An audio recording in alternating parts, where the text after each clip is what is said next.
Welcome to video 2 on the Ticker Tape Investing channel, where I'm going to run through the basics of how the stock market works. Let's start from the top. What is a stock? A stock or a share represents ownership of a company and a proportionate claim on that company's assets and earnings. Once you own the stock or shares, you become a shareholder, and you now own a slice of the company pie. The amount you own is dependent on the proportion of shares you have compared to how many shares are outstanding for sale. For example, let's say you own 10,000 shares in Netflix and there's 100,000 shares outstanding for sale. This means you would have a 10% ownership stake in Netflix. This is just an example, and most companies have millions or even billions of outstanding shares for sale. The next question you're probably asking is, well, why do companies issue shares? Well, very simply, it's to raise capital, or in simple terms, money. Smaller, newer companies are often referred to as startups. For startups to raise money to fund their business, they can either borrow money in the form of debt, or they can try and raise money in the form of equity by selling shares of their company. Generally, for startups, they don't have the credit quality to finance their business with debt, so selling shares is often the preferred choice here. For more established, larger companies, they may need access to a much larger amount of money to fund their business, and this can't really be achieved through bank loans in some cases. To get this money, large amounts of the company's shares can be sold to the public through something called an IPO, or an initial public offering. IPOs are generally managed by investment banks, and often those banks agree to buy the shares in what's called the primary market. They'll then sell these shares to investors in the secondary market through stock exchanges. You may recall the Steve Madden scene from The Wolf of Wall Street. Well, this is actually Stratton Oakmont acting as the investment bank, and they're taking Steve Madden public through an IPO in the primary market. Okay, so I just mentioned secondary markets and stock exchanges, and you're probably sitting there thinking, well, what's that? It's a good question, and it's really important.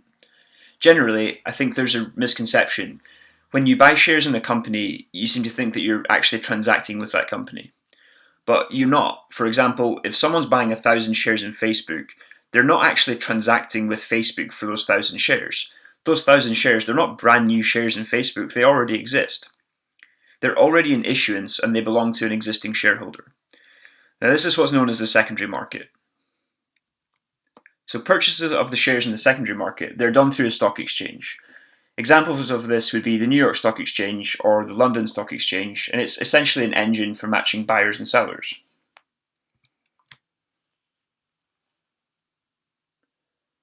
So, how do you make money in the stock market? Can you lose money in the stock market? There's two main ways of making money through purchasing stocks and shares. The first is dividend income. Some companies pay dividends to shareholders, which is essentially a periodic payment depending on how much profit the company's making.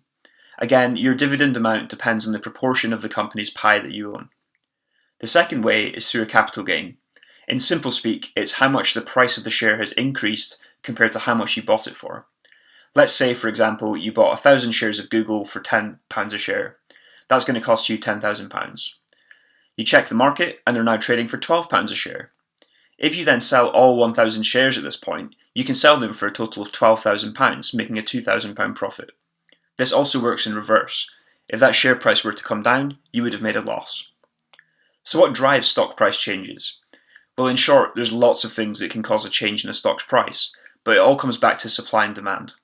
If there are more buyers for a specific stock than there are sellers, then the stock price will trend up.